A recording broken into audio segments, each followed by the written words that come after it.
I think we are moving towards a data-driven medicine. So I believe we are going to have more complex and more comprehensive multimodal risk models, which might not only be directed towards the whole MDS, MPN community of patients, but might also help you identify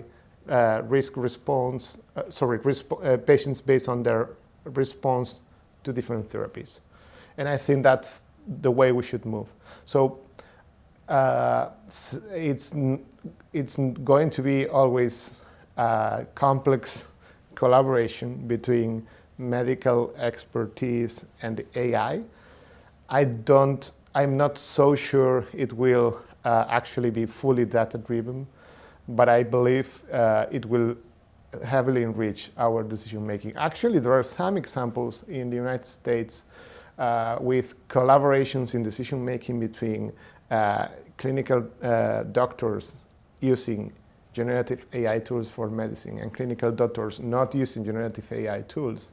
And there is evidence that those clinical doctors who use generative AI did better decisions on their patients. So at some point, I think it might be unethical not to use it if you prove that the tool enriches your decision making.